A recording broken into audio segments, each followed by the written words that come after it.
Welcome back to my podcast, Unpacking My Thoughts. My name is Bridget, and I am your host. I am so glad that you could join me today. This podcast is available on two platforms. You can listen to it on whatever platform you choose as far as podcast, or you can watch it on YouTube under Unpacking My Thoughts. I hope you all are doing well and feeling well. I hope you have been unpacking your own thoughts throughout this week. Today, I want to talk about how we speak to ourselves and how we speak to other people. Psalms 19 and 14 says, "Let the words of my mouth and the meditation of my heart be acceptable in thy sight, O Lord, my strength and my redeemer." Positive affirmation is something that I encourage because I truly believe in it. I believe in speaking those things that are going to build you and also build someone else. So often we watch our words to make sure that they're careful and that they're acceptable to others, but do we make sure that what we're saying is acceptable unto God? How does He think about us? What does He say about us? How should we be referring to situations that happen in our life? Things are going to occur, situations are going to happen, and how you look at it and how you deal with it, it really kind of sets the tone for how you go through things.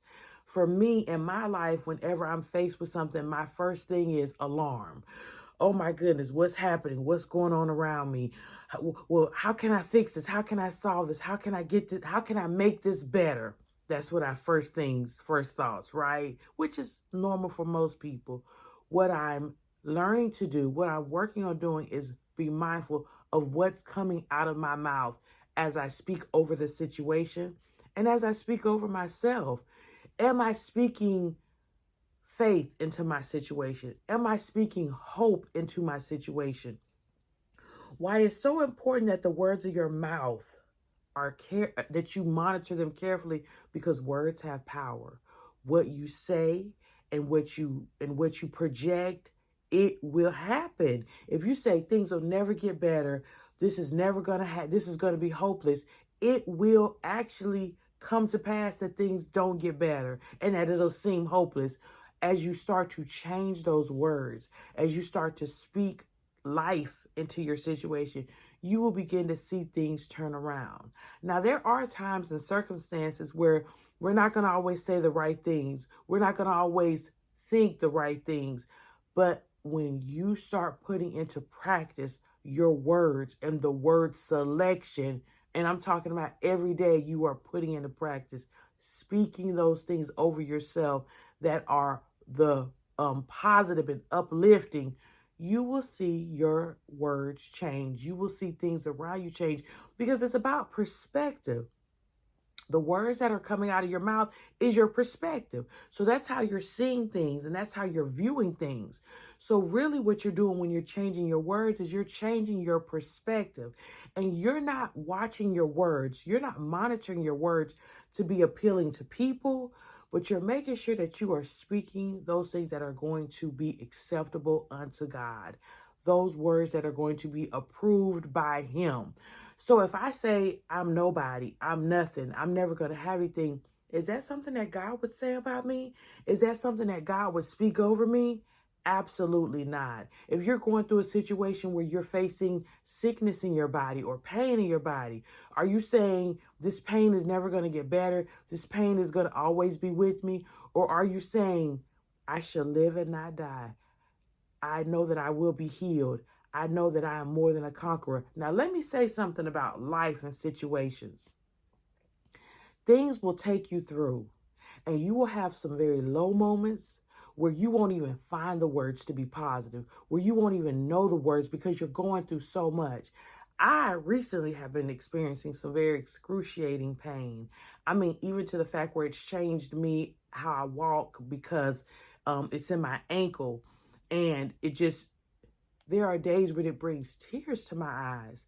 And it's in those lowest times that I have to remember I have to speak life. I have to let my words be words that are going to uplift and encourage me during this time. I'm already in pain. I've already said And I've already acknowledged how much pain that I'm in. I've already told myself, my mind, my body, everything around me is telling me how much pain I am. But I begin to speak life into myself and say, hey, this is temporary. This too shall pass. God is a healer. He sent his son Jesus to die on the cross. By his stripes, I am healed. And as I begin to speak life, as I begin to thank God for what I have and where I am and how he's going to bring me through and what I'm learning through this situation, I begin to feel better. I begin to come out of that place that I'm in, because words do have power. Sometimes that's just a whisper. Some days I'm like, God, I need you. It's not a lot. It's not long. Lord, touch. Lord, help. And he gets me through what I need to get through, because we are learning through everything that we go through. There's something to be learned in that situation. It's in us. I'm sorry. I'm stuttering. So many times it's also a testimony for someone else. It is going to be a testimony for you and for someone else. I love how David wrote, and the meditation of my heart. What are you holding in your heart? What do you have in your heart? Because your heart and your mind, they work together. So what does your heart have? Are you holding envy, strife, hate, resentment? Are you wanting to get revenge against somebody? Are you holding all of that in your heart? Because out of the heart is how we speak, how we're feeling, how we're, dealing with things. It comes from how we are, what we're holding in our heart. So what's coming out of your mouth is what you are actually feeling and holding in your heart. So you can know what's in your heart just by how you're speaking. And you want your heart and your words to line up with the word of God. I've been encouraging you lately to study the word of God, spend time with God, because you want to speak those things that bring you life. You don't want to speak death over yourself, and you don't want to speak death over anyone else. Until next time, keep unpacking your thoughts.